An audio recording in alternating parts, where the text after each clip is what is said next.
जय हिंद दोस्तों। स्वागत है आपका हमारे यूट्यूब चैनल कीवर्ड्स क्लासेज में। भाई देखो, बहुत दिन हो गया वीडियो बनाए हुए, क्योंकि टेक्निकल इशू भी था कुछ और कुछ पर्सनल प्रॉब्लम भी थी, तो 7-8 दिन तक वीडियो नहीं अपलोड हो पाया है। इसके पहले जो भी वीडियो अपलोड किया गया है, ट्रिक के माध्यम से आपको जीएस याद कराया गया है, तो उसको आप जरूर देखिएगा, जिसमें कि साइंस के, पॉलिटी के कुछ ट्रिक्स हैं, हिस्ट्री के ट्रिक्स हैं। अगर आप नहीं देखें तो जाके एक बार देख लीजिएगा। और आज से ना हम एकदम कंटिन्यू करेंगे, और जो आगामी परीक्षा है आपकी यूपी पीएस की परीक्षा जो है आपकी 12 अक्टूबर 2025 को निर्धारित है। इस दिन परीक्षा होनी है। और इस बार जो है ना, आरएफओ के पोस्ट जो हैं, रेंज फॉरेस्ट ऑफिसर, इसको बोलते हैं रेंज फॉरेस्ट ऑफिसर, इसकी सीट्स ज़्यादा हैं। और यह जो पोस्ट है, इसी के चलते आपके परीक्षा में, ये प्रीलिम्स एग्ज़ाम में इन्वायरमेंट और इकोलॉजी जो है, इन्वायरमेंट और इकोलॉजी, पर्यावरण और पारिस्थितिकी, इसको हिंदी में क्या बोलते हैं, पर्यावरण और पारिस्थितिकी, इस इसके प्रश्नों का वेटेज बढ़ जाता है। ठीक है, इसके प्रश्नों का वेटेज बढ़ जाता है और लोक सेवा आयोग खूब प्रश्न पूछता है, अच्छे अच्छे प्रश्न पूछता है, तो लोग इसमें फंस जाते हैं। तो आइए आज हम शुरू करते हैं फैक्ट्स और कॉन्सेप्ट्स वाली क्लास। ठीक है, ज़्यादा समय आपका नहीं लेंगे। और इसमें क्या करेंगे, जो जो ये टॉपिक है, जो सेक्शन है इन्वायरमेंट और इकोलॉजी, इसमें क्या क्या पढ़ना होगा, इस सेक्शन में क्या क्या पढ़ना होगा, ये देखिएगा। आइए एक बार ना सरसरी निगाह से देख लेते हैं। पूरी हेडिंग लिख दिया गया है यहाँ पे, और इसमें से कुछ भी बाहर नहीं जाएगा। तो आइए शुरू करते हैं कीवर्ड्स। ठीक है, जैसे ना कुछ कीवर्ड्स आते हैं इस चैनल पे, आपका कीवर्ड से पीछा नहीं छूटने वाला है भाई। ठीक है, तो कीवर्ड्स जो शब्दावलियाँ हैं वो पढ़ना है। जैसे कि नीके आता है, आप सुने होंगे कि नीके क्या होता है। ठीक है, आप सुनोगे हैबिटेट क्या होता है, तो इसके बारे में हमेशा प्रश्न पूछता है कि हैबिटेट क्या होता है, नीके क्या होता है, या ऑटो इकोलॉजी क्या होता है, स्पीसीज क्या होता है। तो यह क्वेश्चन हमेशा ऐसा आता रहा है। फिर है इकोलॉजी के फैक्टर्स, कौन कौन से फैक्टर्स हैं, जैसे कि पढ़े होंगे आप बायोटिक। अगर नहीं पढ़े हैं तो कोई बात नहीं है, इस पर सब कुछ पढ़ा दिया जाएगा आपको। बायोटिक है, ये बायोटिक है। ठीक है, इसको बोलते हैं अजैविक, बोलते हैं हिंदी में, और इसको जैविक बोलते हैं। जैविक कारक और अजैविक कारक, इसको बहुत डिटेल में कवर करेंगे हम लोग। अब बहुत जल्दी कवर करेंगे, डिटेल तो रहेगा लेकिन बहुत जल्दी कवर कर लेंगे हम लोग। ऐसा नहीं कि वीडियो खूब बड़ा बन जाएगा। ये देखिए, डिटेल का मतलब ये नहीं है ना कि 1 घंटे में चीज़ें पढ़ी जाएँ। चीज़ें 10 मिनट में पढ़ी जा सकती हैं। ठीक है, बस पढ़ने का तरीका मालूम होना चाहिए। तो आपको इस चैनल पे ना चीज़ें कम समय में और बहुत अच्छे से पढ़ाई जाएंगी, जो कि एग्ज़ाम ओरिएंटेड होंगी।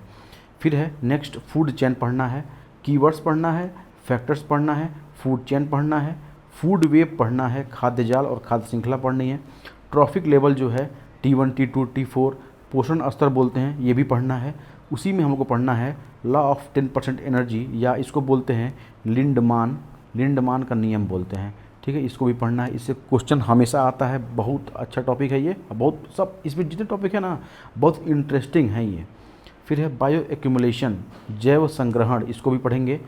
बायो मैग्निफिकेशन, जैव आवर्धन, ये इतना गजब का टॉपिक है कि इतना आज आपका मतलब सोचने का तरीका बदल जाएगा। हमेशा किसी भी फूड प्रोडक्ट के बारे में, या किसी भी जब आप कोई चीज़ देखेंगे नेचर में, कोई केमिकल देखेंगे, कोई पेस्टिसाइड देखेंगे, उसका यूज़ देखेंगे, तो आपको उसको देखने का नज़रिया, सोचने का नज़रिया एकदम बदल जाएगा। ठीक है, पिरामिड्स पढ़ना है, जो कि पिरामिड आता है, नंबर का पिरामिड आता है, एनर्जी का पिरामिड आता है, पिरामिड ऑफ बायोमास आता है, ये भी पढ़ना है। प्रोडक्टिविटी, उत्पादकता, इसको भी पढ़ना है। इकोलॉजिकल इंट्रैक्शन, पारिस्थितिकी संबंध, जैसे कि प्रतियोगिता हो गई, सहजीविता, परजीविता, इसके बारे में। ठीक है, सहजीविता, ठीक है, साथ जीना, परिजीविता या परजीविता। ठीक है, दूसरे पर आधारित होकर जीना या सहभोजिता। ठीक है, तो ये सब चीज़ें भी पढ़ेंगे हम लोग। प्रतियोगिता विषय में आता है, कंपटीशन भी आता है। ठीक है, ये भी पढ़ना है, तो ध्यान दीजिएगा। टॉपिक्स पहले बड़ा क्लियर होना चाहिए, इंडेक्स क्लियर होना चाहिए, क्या क्या पढ़ना है हमको, समझ में आ रहा है। फिर है इकोलॉजिकल सक्सेशन। ठीक है, जैसे न्यूडेशन हो गया, इन्वेजन हो गया, तो इसको भी पढ़ना है। फिर न्यूट्रिएंट सप्लाई, जैसे आप पढ़े होंगे कार्बन साइकिल, यहाँ हम रिवीजन भी कर रहे हैं ना, सल्फर साइकिल, या फिर वाटर साइकिल। ठीक है, इसको भी पढ़ना है। फिर है टाइप्स ऑफ इकोसिस्टम, और इसके बाद हम लोग जो टाइप्स पढ़ के इसके बाद पढ़ेंगे हम लोग मिसलेनियस पढ़ेंगे। इसमें कुछ हम लोग कीवर्ड्स देखेंगे, कुछ ऐसे बुक्स हैं जिनके ऑथर्स जो होते हैं, उनके लेखक, उनका नाम भी देखेंगे, पूछता है, ठीक है। तो ये सब चीज़ देखेंगे, कौन सा शब्द कौन दिया, जैसे पूछता है कि इकोसिस्टम, इकोसिस्टम जो है यह जो वर्ड है यह किसने दिया था, इकोलॉजी वर्ड किसने दिया था, गहन पारिस्थितिकी जो होता है वह कौन दिया था, यह वर्ड कौन पहली बार यूज किया था, तो ये सब इसमें पढ़ेंगे। आइए शुरू करते हैं कीवर्ड से, ठीक है। चैनल का नाम भी कीवर्ड क्लासेज है और शुरुआत भी हम लोग करते हैं कीवर्ड से, ठीक है। आइए लास्ट तक बने रहिएगा। अगर वीडियो अच्छा लगेगा तो आप ज़रूर इसको लाइक करिएगा, शेयर करिएगा, सब्सक्राइब करिएगा। तो देखिए सबसे पहले है पारिस्थितिकी, इकोलॉजी, यह क्या है, कुछ कीवर्ड्स लिखे हैं यहाँ पे, आपको मैं ग्रामेटिकल ज़्यादा नहीं यूज किया हूँ यहाँ पे सब कीवर्ड्स लिखे हुए हैं, कीवर्ड से आप याद रखेंगे। अगर आप देखेंगे आंसर में ऑप्शन में आपको दिख जाए जैविक, अजैविक, अन्योन्य क्रिया, ठीक है, मतलब ये होता है एक दूसरे पर आधारित, एक दूसरे पर आधारित क्रिया, इसको बोलते हैं अन्योन्य क्रिया, ठीक है, ऐसे और ऐसे, ठीक है, तो अन्योन्य क्रिया। फिर है भौतिक पर्यावरण, भौतिक पर्यावरण, ये आपको 4 कीवर्ड दिख जाए ना तो समझिएगा कि यह जो परिभाषा है वह किसकी परिभाषा है, इकोलॉजी की परिभाषा है, पारिस्थितिकी की परिभाषा है। तो ऐसा भौगोलिक क्षेत्र, ऐसा एरिया जहाँ जैविक घटक जीवित जो हैं, अजैविक मतलब निर्जीव जो हैं, जैविक घटक और अजैविक घटक मिलकर आपस में मतलब अन्योन्य क्रिया, परस्पर, और जो पर्यावरण है जैसे कि हवा, पानी, मिट्टी, सनलाइट, सूर्य का प्रकाश, इनके साथ, ठीक है, क्रिया करते हैं। तो यह जो पूरी प्रक्रिया है ना, ये पूरा जो प्रक्रिया, इसको बोलते हैं पारिस्थितिकी बोलते हैं, इकोलॉजी बोलते हैं। और यह जो सब एक सिस्टम में होता है, कहाँ एक सिस्टम है, एक सिस्टम होता है जहाँ की ये बायोटिक होगा, ए बायोटिक होगा, ठीक है, ये क्रिया होगी, रिएक्शन या इंट्रैक्शन होगा, फिर वहाँ आपका पर्यावरण होगा, इन्वायरमेंट होगा। तो ये एक सिस्टम के अंदर का होता है, इसी को सिस्टम को बोलते हैं इको सिस्टम बोलते हैं। क्या बोलते हैं, इको सिस्टम। जहाँ पारिस्थितिकी का अध्ययन किया जाता है उसको इको सिस्टम बोलते हैं। सिस्टम है, तंत्र है, एक यह पारितंत्र है, ठीक। ये दो क्लियर हो गया कीवर्ड्स। अब है इकोलॉजी शब्द, यह शब्द जो दिए थे, यह दिए थे अर्नेस्ट हैकल, ये शब्द की बात कर रहा है ये अर्नेस्ट हैकल। लेकिन अगर पूछे कि फादर ऑफ कौन था इकोलॉजी का, फादर ऑफ इकोलॉजी तो कौन थे, हमबोल्ट थे। अब देखिए इकोलॉजी है, modern ecology, father of modern ecology कौन था, ओडम थे, ईपी ओडम। और फादर ऑफ इंडियन इकोलॉजी कौन था, तो रामदेव मिश्रा या आर मिश्रा जी थे। इतना क्लियर है। आइए आगे बढ़ते हैं, आइए कुछ कॉन्सेप्ट देखते हैं, ठीक है। फैक्ट हो गया, कुछ कॉन्सेप्ट बहुत जल्दी देखेंगे। देखिए जो हमारा यूनिवर्स है, यूनिवर्स में इलेक्ट्रॉन और प्रोटॉन ये दोनों मिलके सबसे पहले क्या बनाते हैं, एटम बनाते हैं, परमाणु बनाते हैं। कुछ एटम मिलके मॉलिक्यूल बनाते हैं, और जब मॉलिक्यूल मिलते हैं आपस में तो कुछ कंपाउंड बनाते हैं, ठीक है। यह केमिकल भी है, फिजिकल भी है। एटम, मॉलिक्यूल, ये नहीं कि केमिस्ट्री में ही आता है, ये फिजिकली भी आता है। तो एटम, मॉलिक्यूल और कंपाउंड। अब यह कंपाउंड जब मिलते हैं ना, बहुत से कंपाउंड जब मिलते हैं ना तो शेल बनाते हैं, कोशिका बनाते हैं, ठीक है, कोशिका बनाते हैं। फिर यह जब बहुत से सेल मिलते हैं तो एक टिश्यू बनाते हैं, उत्तक बनाते हैं, टिश्यू। और जब बहुत से टिश्यू मिलते हैं तो ऑर्गन्स बनते हैं, जैसे ईयर हो गया, कान हो गया, नोज है, ठीक है, आई है। तो ये जो आई देख रहे हैं ना, ये क्या है, बहुत से टिश्यू मिलने हैं तब जाके ऑर्गन बना है। और जब बहुत से ऑर्गन मिल जाते हैं, जैसे ऑर्गन आप समझ रहे हैं ना कि ऑर्गन मतलब हैंड है, लेग है, स्टमक है, ठीक है, मेनी टाइप्स ऑफ ऑर्गन जब मिलते हैं तो क्या बनता है, ऑर्गेनिज्म बनता है, एक जीवधारी बनता है, ठीक। फिर है जब बहुत से जीवधारी मिलते हैं तो क्या बनता है, पॉपुलेशन जनसंख्या बनती है, ठीक। और ये जनसंख्या जो होती है ना, ये इन्वायरमेंट में किसी सिंगल स्पीसीज के लिए आती है। जैसे डॉग हो गया, लायन हो गया, टाइगर है, स्नो लिपर्ड है, तो इनके लिए आती है, स्पीसीज के लिए आती है ये पॉपुलेशन। और पॉपुलेशन जब मिलता है कई ठो, ठीक है, P1 P2 P3 जब बहुत से मिलते हैं तो क्या बनता है, कम्युनिटी बनता है, समुदाय का निर्माण होता है। और जब बहुत से समुदाय मिलते हैं तो एक इकोसिस्टम बनता है। क्या बनता है, इकोसिस्टम बनता है। तो हर समुदाय का अपना इकोसिस्टम होता है। आइए, जब इकोसिस्टम बहुत से मिलते हैं, इकोसिस्टम 1, इकोसिस्टम 2, इकोसिस्टम 3, तो एक आपका बायोम बनता है। क्या बनता है, बायोम बनता है। और जब बहुत से बायोम मिलते हैं B1 B2 B3 तो बायोस्फीयर बनता है। क्या बनता है, बायोस्फीयर, जैव मंडल। ठीक है, एक चीज़ और देखिएगा, जब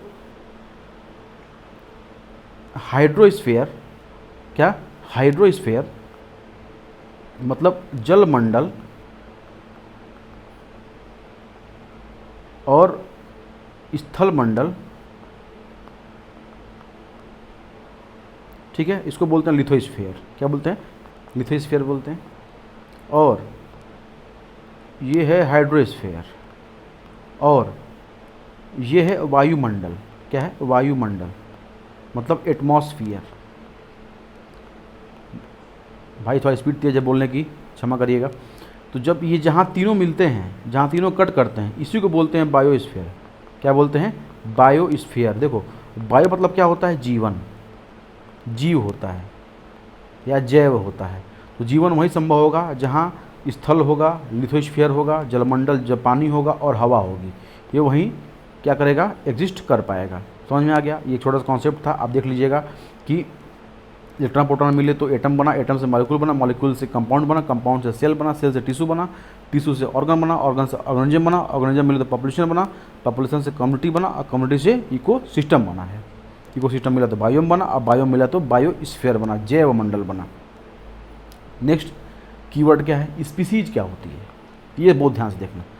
जो लैंगिक प्रजनन कर सके, जो ऐसा जीवधारी, ऐसा ऑर्गेनिज्म जो कि लैंगिक प्रजनन कर सके, सेक्सुअल रिप्रोडक्शन, सेक्सुअल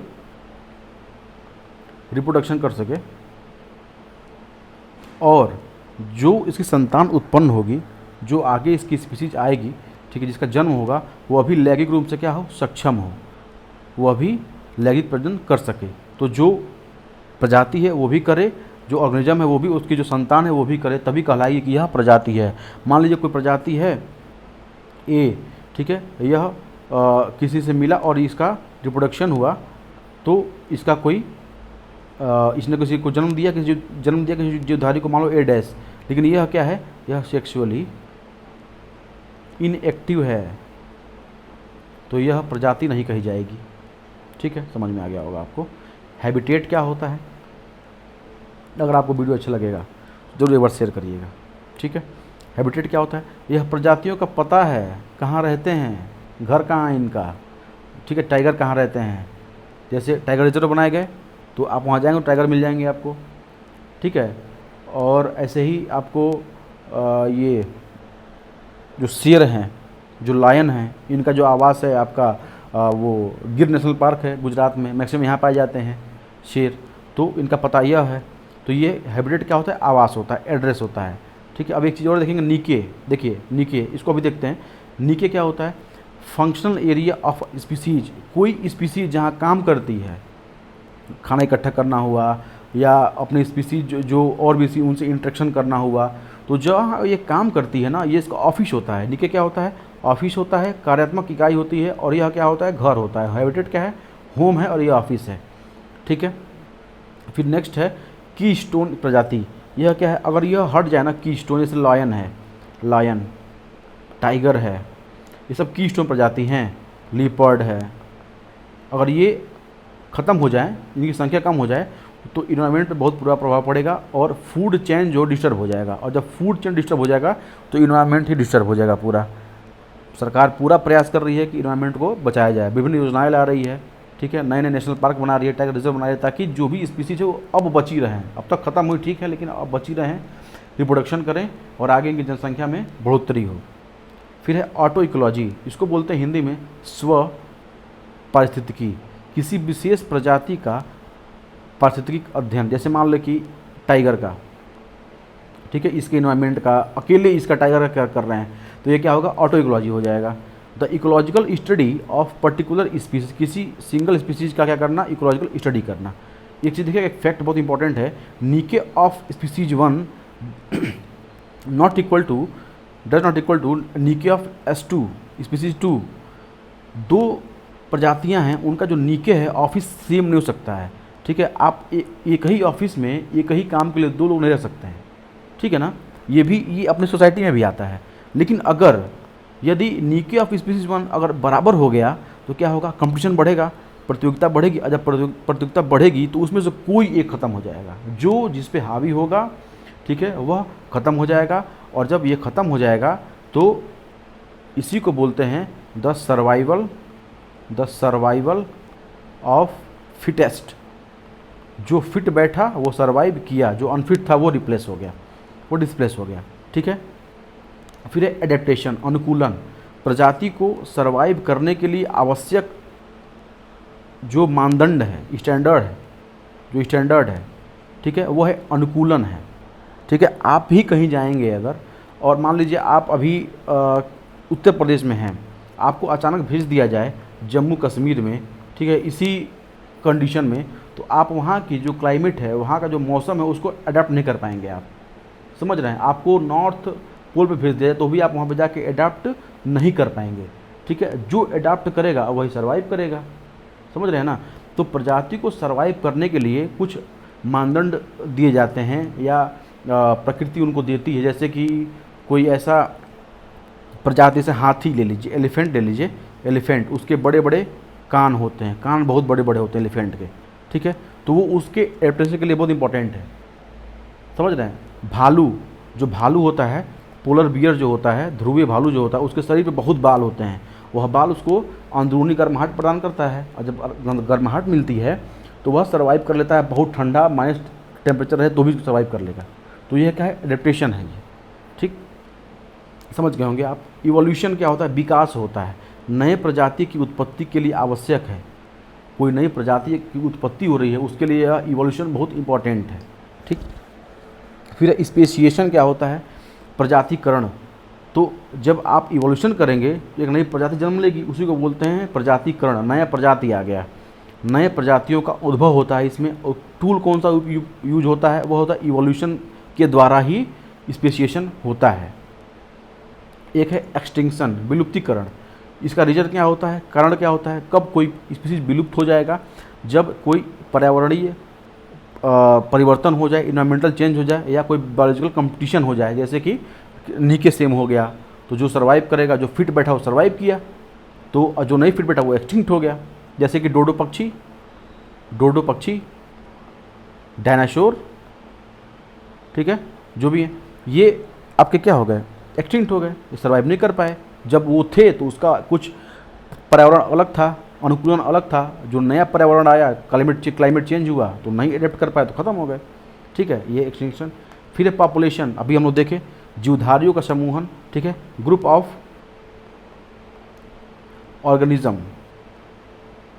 ये क्या है, ग्रुप ऑफ ऑर्गेनिज्म, पॉपुलेशन है।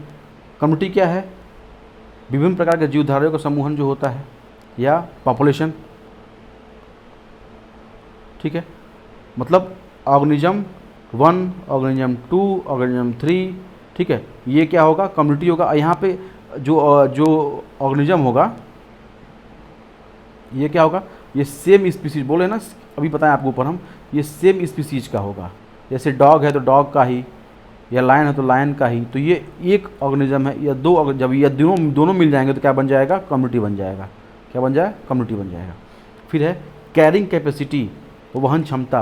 पारितंत्र में किसी प्रजाति की उस अधिकतम संख्या, कैसी अधिकतम संख्या, जनसंख्या, जिसे उसे पारितंत्र के संसाधन पोषण प्रदान करते हैं, उस जनसंख्या को, जिसको कि पारितंत्र का जो संसाधन है, जो रिसोर्स है, वाटर सप्लाई है, सनलाइट सप्लाई है, सॉयल है या वेजिटेशन है, वो सब सप्लाई प्रदान करते हैं। और वह कम से कम मैक्सिमम, मिनिमम नहीं मैक्सिमम जनसंख्या सर्वाइव कर लेती है। इतना पानी हो कि सारे जीवधारियों को पीने के लिए हो, इतना वेजिटेशन हो कि खाने के लिए हो, समझ रहे हैं ना। तो यह है कैरिंग कैपेसिटी होती है, यह पारितंत्र की अधिकतम क्षमता है जिसमें कि कोई ऑर्गेनिज्म सर्वाइव कर पाता है। फिर है बायोटिक पोटेंशियल, जैविक विभव, बिना पर्यावरणीय रुकावट के प्रजनन क्षमता, ठीक है। कोई अवरोध ना आए, ठीक है।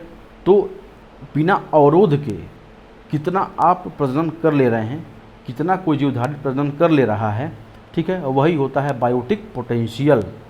तो इसको एक चीज़ और समझिए कि जैविक विभव जो होता है, पोटेंशियल जो होता है, उसकी जो ऊपरी सीमा है ना, जो बायोटिक पोटेंशियल है, जो उसकी ऊपरी सीमा है, ये ऊपरी सीमा यही है कैरिंग कैपेसिटी। कैरिंग कैपेसिटी कहाँ तक कोई जीवधारी रिप्रोडक्शन कर रहा है और कहाँ तक जो नेचर है उसको अडाप्ट कर रहा है, यही है बायोटिक पोटेंशियल। समझ रहे हैं? ऐसे सरकार में क्या है कि हम दो हमारे दो, लेकिन यही पॉलिसी जापान में जाएंगे आप तो क्या है कि वहाँ पे जो ओल्ड एज की पॉपुलेशन है वो ज़्यादा हो गई है, तो वहाँ सरकार क्या प्रमोट कर रही है रिप्रोडक्शन को कि आप कम से कम 2 बच्चे 3 बच्चे करिए, ठीक है, पैदा करिए, ताकि क्या हो जो एक बैलेंस है, बैलेंस बना रहे, ठीक है ना। अब है इकोलॉजिकल फुटप्रिंट, पारिस्थितिकी पदछाप। पारिस्थितिकी घटक जो होते हैं, बायोटिक और एबायोटिक जो होते हैं, ये हम नेक्स्ट क्लास में पढ़ेंगे। अभी वह आवश्यक मात्रा, घटकों की वह आवश्यक मात्रा जो मनुष्य को उसकी जीवन शैली, लाइफ स्टाइल को सुचारू रूप से, ठीक है, अच्छे से बिना अवरोध के चलाने के लिए आवश्यक होती है, वही होती है इकोलॉजिकल फुटप्रिंट। तो इस वीडियो में यहीं तक हम कीवर्ड्स करेंगे, और अब क्या करेंगे नेक्स्ट वीडियो में, जो भी नेक्स्ट टॉपिक है, जैसे फैक्टर्स है, तो फैक्टर्स पढ़ेंगे। और अगर आपको वीडियो अच्छा लगा तो ज़रूर लाइक करिएगा, शेयर करिएगा। थोड़ा उतना अनुभव नहीं है मुझे अभी पढ़ाने का, बनाने का, तो जो भी त्रुटि है आप कमेंट में बताइएगा, जो इधर है उसको सही कर लेंगे हम, ठीक है। और इसको हम 2 से 3 वीडियो में पूरा हम ख़त्म कर देंगे। जितने भी आपको टॉपिक में बताया ना इकोलॉजी इन्वायरमेंट के, 2 से 3 वीडियो में, मैक्सिमम आधे घंटे में ही, आधे घंटे के वीडियो में ही इसको हम ख़त्म कर देंगे। और इस वीडियो में बस इतना ही। Thank you so much.